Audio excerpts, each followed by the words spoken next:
Chapitre 279, Connecter le passé et le futur. Ségin, le directeur de l'Agence impériale de l'aéronautique et de l'espace, a communiqué avec l'équipe de préparation au lancement. C'est Ségin. L'exposition est actuellement de 16%. Aucune arme ou structure n'a encore été détectée à la surface de Loom. Nous pensions que nous étions trop pressés, que nous n'avions pas assez de temps et que ce n'était pas la bonne façon de faire les choses, mais nous avions tort. Nous étions plus rapides. Les astronautes en attente acquiescèrent légèrement en signe d'accord.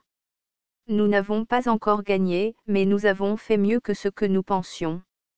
Nous pourrons donc recommencer la prochaine fois. Soldats, le plan face à la Lune est en train de passer à l'opération de frappe lunaire. Je vous souhaite à tous les conseils des étoiles.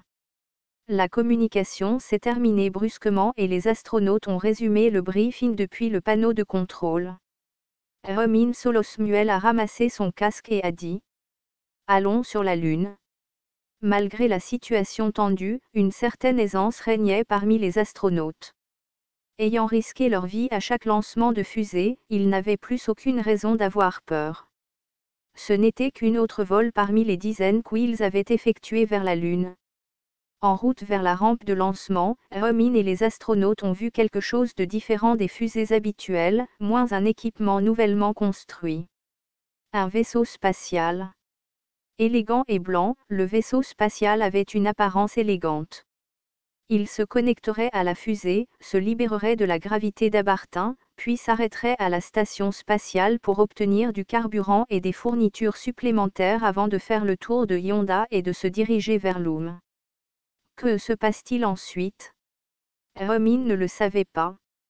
Un mal ancien sommeillait sur Loom et aucune explication n'était donnée sur les précautions à prendre. Le Panthéon a seulement indiqué que cela suffirait, et le Haut Comité de Starship a conseillé aux astronautes de ne pas poser d'autres questions. Peut-être que c'est plus simple que nous le pensions. Si seulement nous entrions. Bien sûr, il y avait d'autres armes préparées par l'Empire et Starship, qui semblaient redoutables à Romin. Même si Loom était la deuxième lune, même si elle avait autrefois mené le monde à la destruction, même si elle était connue comme le signe avant-coureur de l'Apocalypse, il faudrait y réfléchir à deux fois avant d'affronter l'Empire. C'est ce que Romin aurait fait de toute façon. En montant à bord du vaisseau spatial, les astronautes, face à l'urgence, ont ignoré plus de la moitié des procédures habituelles et ont procédé directement au lancement. Dehors, les prêtres accomplissaient des rituels à grande échelle. Cela ressemble à une cérémonie sacrificielle massive. Romin le pensait, mais il était content de ne pas le dire à voix haute. Romin a alors demandé : Est-ce que tout le monde a dîné ? Concierge Neta, une espèce de Ouinem connue sous le nom de tête de cheval, grommela en réponse. Vous posez des questions sur notre dernier souper. Non, j'essayais juste d'avoir une conversation informelle. S'exclama Romin, un peu surpris, ce qui fit rire Con. Même le capitaine Romin devient nerveux, hein. Romin rit, réalisant que c'était une blague. Alors, Charo, un alphelin, demanda. Au fait, combien de personnes allons-nous récupérer au stand ? Je pense qu'ils ont dit 2. Romin fronça les sourcils pendant un moment. Charo faisait référence aux personnes qu'il devait récupérer à la station spatiale. Ce nombre avait fluctué en raison de la durée du séjour à la gare, mais il est actuellement de 2. S'agit-il de personnes que nous connaissons ? Probablement pas. Répondit Romin. Les fusées n'étaient pas uniquement lancées depuis Starship. L'utilisation d'autres rampes de lancement, bien que moins efficaces, était judicieuse pour que l'Empire puisse utiliser au mieux son temps. Alors que les rampes de lancement de Starship ont été utilisées pour construire la station spatiale, d'autres ont été utilisées pour les fournitures d'amarrage, et il y avait des astronautes que Romin et ses collègues n'avaient pas rencontrés. Romin a dit. Je viens de vérifier et ils sont répertoriés comme inconnus. Est-ce que c'est possible ? Cela doit être un problème de sécurité. Existe-t-il des gens plus secrets que les agents de renseignement actifs ? Romin haussa les épaules. Quoi qu'il en soit, ils doivent être liés au temple central ou au palais impérial. Nous devons juste emmener ces 2 personnes avec nous. Alors Luluta, le pangolin, dit. J'en ai vu un à la gare la dernière fois. Ce doit être la personne qui est restée le plus longtemps. Ah, cette personne. Ouais. Impressionnant. Il y avait une personne dont on discutait fréquemment parmi les astronautes, les équipes de maintenance et de préparation au lancement de Starship. Étranger, il résidait à la station spatiale depuis plusieurs mois sans interruption. Bien que divers groupes de recherche, dont l'Agence impériale de l'aéronautique et de l'espace, ne disposent pas de données concluantes sur les effets de l'apesanteur sur la santé, les inquiétudes concernant les effets néfastes potentiels sur le système musculo-squelettique ont conduit à de multiples communications officielles décourageant les séjours prolongés. Sont-ils comme Romine, un vampire? Je ne pense pas que j'aurais pu rester aussi longtemps. Et à quoi ils ressemblent? Quelqu'un les a vus? À quoi ressemblent-ils? La plupart n'avaient eu de contact que derrière des cloisons fermées, donc personne ne les avait vus directement. Romine a essayé de se rappeler. Je me souviens qu'il avait une queue. Une queue? Leur construction était plus grande, mais pas aussi grande qu'un troll. Est-ce qu'on joue à 20 questions? Le commentaire brutal de Luluta a été interrompu par le panneau de contrôle annonçant l'heure de lancement. Les astronautes ont rapidement vérifié à nouveau les procédures de lancement du vaisseau spatial. Ici Ion de l'équipe d'observation. Après avoir entendu la voix familière dans l'interphone, Romine a répondu. Ion, qu'est-ce que c'est? Ah, je suis juste la procédure. Actuellement, le taux d'exposition est de 21%. Y a-t-il quelque chose de visible? Il y a quelque chose? Un silence tomba sur le vaisseau spatial. Bien que mal préparé, tout le monde savait que le métier à tisser n'aurait pas initié de mouvement sans quelque chose en place. Naturellement, le vaisseau spatial serait la cible principale de Loom. Plus précisément, ce n'est pas visible directement. C'est une ombre. L'équipe d'analyse y travaille. Très bien, je l'ai compris. Ce n'est probablement rien d'important. Parce qu'on ne sait pas grand-chose sur Loom. Non, il y a autre chose que des armes sur Loom. Les armes seules ne suffisent pas. Il existe également des équipements de transfert d'énergie, ainsi que les appareils nécessaires à Loom pour nous observer.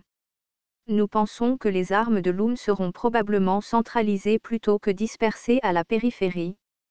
Alors, même s'il y a quelque chose, ne vous inquiétez pas trop. Romine et les astronautes étaient déjà au courant de cette information, mais l'entendre d'un responsable inspirait toujours plus de confiance. Ion a continué. Tu sais, ce que je veux dire, c'est, nous réussirons, Romine. Il n'y a pas lieu de s'inquiéter? Non. Romine parla fermement. C'est une belle consolation, mais, nous pourrions échouer. Pardon? Je comprends que tu veuilles peut-être dire quelque chose comme ça parce que je t'ai soutenu, Ion, et j'apprécie cette pensée. Mais notre tâche pourrait échouer, et c'est ce qui la rend précieuse. De plus, lorsqu'on fait des choses importantes, il est parfois nécessaire de ressentir de l'anxiété et de la peur. Cela nous maintient en alerte. Ah! Au fur et à mesure que la conversation avançait, la salle de contrôle a attiré l'attention car la conversation devenait trop longue, mais Romine n'a pas mis fin à la communication. Alors que le compte à rebours de 60 secondes commence et pendant la préparation du lancement, Romine a poursuivi. Je ne serai pas certain de notre succès. Et alors? Au lieu de cela, empilons chaque petite possibilité à laquelle chacun a contribué. L'équipe de conception et de production des vaisseaux spatiaux et des fusées, l'équipe de maintenance, l'équipe de préparation du lancement, l'équipe d'observation et l'Agence impériale de l'aéronautique et de l'espace, ainsi que la tour magique Vasognol, l'armée impériale, la famille royale et le temple central. Et n'oublions pas le groupe Itimo pour valoriser des prestations de qualité, entre autres. Chacun ne garantit pas un succès complet, mais ils convergent. Je n'en suis pas sûr. Mais tu le crois? Romin fit légèrement la moue. Je suppose que oui. Romin a mis son casque comme pour cacher son visage. Quelqu'une parmi les astronautes rit doucement. À la fin du compte à rebours, la fusée et le vaisseau spatial ont pris vie depuis la rampe de lancement et ont commencé à monter. Astérisque astérisque astérisque. Stabilisation en orbite en 5, 4, 1. La communication est-elle stable? Tentative de connexion. Juste un moment. La première lune, Yonda, et Loom, qui se trouvaient derrière elle, sont devenues visibles. Loom ressemblait désormais à un croissant de lune, ayant révélé une grande partie d'elle-même. Mince. Romin. J'écoute. Une voix urgente retentit dans le communicateur. Projectile entrant à longue portée détecté. Après avoir désengagé la dernière fusée, effectuez une manœuvre d'évitement dans la trajectoire indiquée. Romin serra les dents. C'était une arme. Mais il restait encore une marge d'action. Les astronautes ont rapidement manipulé les procédures, détachant la fusée et démarrant le système de propulsion du vaisseau spatial. Le panneau de contrôle a continué à fournir des mises à jour. Deuxième projectile en approche. Est-ce que ça va exploser? Non, c'est une arme de masse simple, mais elle est assez rapide. Le premier projectile vient de dépasser le vaisseau spatial. Romin vérifia l'arrière du vaisseau spatial à travers l'écran. Alors que le vaisseau spatial s'éloignait, le propulseur de la fusée, désormais déséquilibré et en rotation, a soudainement explosé. L'explosion du projectile lancé depuis Loom n'était même pas visible. Romin a dit. Devons-nous nous arrêter à la gare? À ce niveau-là. Gratuitewebnovel.com. Vous devez faire l'arrêt? Mais si j'ai raison. Romin attendait avec impatience. Cela aurait pu être une erreur, mais cette fois, elle l'a vu. Un troisième projectile a été lancé depuis Loom. À moins que celui qui contrôle cette deuxième lune ne soit un imbécile, il connaîtrait le meilleur moyen d'atteindre la cible. C'était simple. Il ciblerait le vaisseau spatial lorsqu'il tenterait de s'amarrer à la station spatiale. Il y eut un moment de silence dans la voix du panneau de contrôle. Est-ce qu'il trouve une solution? Ce n'était pas le cas. Une voix familière retentit dans le panneau de commande. Romin. Il s'agissait de Simo, le grand inventeur et figure clé du groupe Itimo. Qu'as-tu dit plus tôt? Que le groupe Itimo n'a fourni que des commodités simples et n'a pas beaucoup contribué. Non, je ne l'ai pas vraiment dit de cette façon. Et je n'ai toujours pas oublié cette fois où j'ai été réprimandé par le maître. Toujours? Attendez et voyez ce que nous avons réalisé. Sois prêt. La centrale récupéra précipitamment le microphone. Désolé, Romin. C'est bon. Pourtant, comme vous l'avez peut-être deviné, c'est possible. Compris? Nous procéderons comme prévu. Droite. Nous continuerons à vous guider depuis le panneau de contrôle. Veuillez suivre nos instructions. Les moments tendus se sont poursuivis. Loom augmentait sa précision. Mais pendant tout ce temps, le vaisseau spatial a été aidé par la combinaison d'une technologie scientifique de pointe, de la magie du sorcier Rodem, qui était à la fois astronaute et disciple de Tollé, et d'incroyables miracles. Démarrage de la décélération. Panneau d'observation ici. Le niveau d'exposition actuel est de 33%. Alors qu'on hésitait, Romin demanda. Est-ce une mauvaise nouvelle? Oui. Yon a expliqué. L'arme que nous redoutions commence à émerger. Selon l'équipe d'analyse, c'est probable, oui, c'est ça. Faisceau de lumière. Parmi les armes connues pour se trouver dans l'arsenal de Loom, nombre d'entre elles pourraient être contrées ou évitées grâce à la technologie moderne. Cependant, l'Ightbeam était l'une des armes dont les astronautes devaient se méfier. Ce module offensif, moins un cylindre géant tirant une lumière intense, comme son nom l'indique, nécessitait une quantité considérable de modules de transmission d'énergie qui lui étaient attachés. Plus il y a de modules d'énergie, plus le faisceau est destructeur. Il n'y a pas de lumière qui puisse s'échapper. C'était prévu. Ainsi, les préparatifs avaient été faits. L'idée est venue du groupe Itimo. Mettant tout le groupe en jeu, ils ont travaillé sur un projet qui aurait pu n'être qu'un gaspillage d'argent. Pour les étrangers, il semblait insensé qu'une grande entreprise contrôlant un continent entier se lance dans une entreprise aussi inutile. Mais à quoi sert l'argent si c'est la fin du monde? La logique de Simo était simple. Si l'arme de l'ennemi est puissante, utilisez une arme puissante correspondante, une logique simpliste qui pourrait même paraître enfantine. Et Simo a trouvé une telle arme dans son propre succès. Le canon à électrons, alimenté par une accélération électromagnétique. Romine se souvenait très bien de la scène qu'elle avait souvent vue. Au coin du Sky Castle, Stark épais, des dizaines de dirigeables flottaient, chacun équipé d'une petite centrale électrique. Ces dirigeables étaient reliés par des câbles massifs à une seule machine, le soi-disant canon à électrons. Cela ressemblait à une paire de cornes tirées dans le ciel. Ces cornes étaient en réalité des rails plats. Lorsqu'un fort courant traversait ces plusieurs rails de mètres moins longs, une puissante force électromagnétique était générée. Cette force accélérait les projectiles placés sur les rails. C'était un gaspillage incroyable. Mais ce gaspillage aussi est une possibilité. Soudain, des cris ont éclaté depuis le communicateur du panneau de contrôle. Quoi? Ce qui se passe. Oh, c'est un miracle. Lorsque le projectile a été tiré, la magie démoniaque électrique a été invoquée.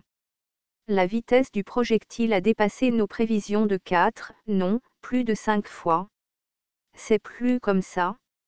Avec le métier à tisser désormais visiblement plus proche, Romine a tenté de s'amarrer à la station spatiale volante située en dessous. Tentative d'accostage. Station, tu copies. Quelqu'un sur la station spatiale a répondu. La direction est-elle correcte? Oui, si on continue comme ça, on va pouvoir planer et s'arrêter. Non, ce n'est pas bon. Tournez à environ 13 degrés. Pourquoi? Le faisceau lumineux arrive. Tout de suite. Romine, sans hésiter à contacter le panneau de contrôle, fit confiance à la voix, la trouvant étrangement rassurante. Le vaisseau spatial et la station spatiale tournaient simultanément dans la même direction, et un faisceau de lumière clignotant, trop rapide pour être perçu, passait entre eux. Des lumières rouges ont clignoté à l'intérieur du vaisseau spatial. Le panneau de contrôle a crié. Vaisseau spatial. Êtes-vous d'accord? Romine a vérifié ses collègues astronautes et a répondu. Nous allons bien. Aucun dégât. Mais la prochaine attaque. La station spatiale a communiqué. Nous n'avons pas le temps. Amarrez-vous maintenant.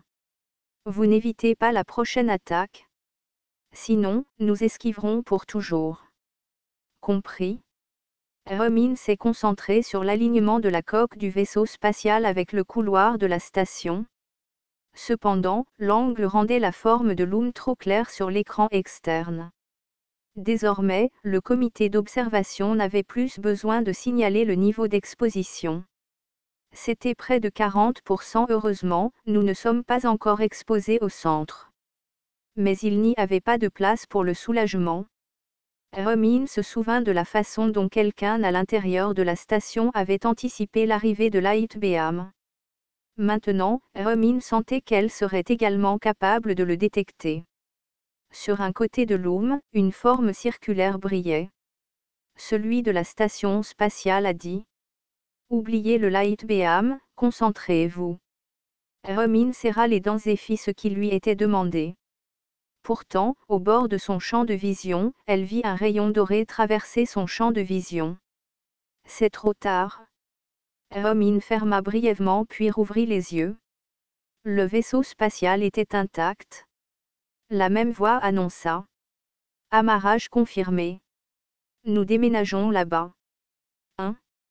Le panneau de contrôle ajouté tardivement. Le projectile du canon à électrons a intercepté le faisceau lumineux. Le projectile continue de bouger. La puissance du canon à électrons ne pouvait à elle seule bloquer l'énergie du light beam. Ce qui comptait, c'était le projectile, ou plutôt ce qui était lancé par le canon à électrons. Heureusement, le groupe ITIMO et l'Agence impériale de l'aéronautique et de l'espace, ainsi que l'Empire lui-même, disposaient d'un projectile digne de confiance. Ainsi, la foi de Simo dans la connexion du pouvoir du passé avec le futur a prévalu. Le rapport du palais royal selon lequel l'apôtre Lacraque a laissé quelque chose après avoir vaincu un dieu maléfique. Romine marmonna pour elle-même. Lance divine de Lacraque. La lance dorée, créée par Lacraque, maintint sa vitesse et fut lancée directement vers le rayon lumineux de Loom. C'était le rayon de lumière dont Romine avait été témoin.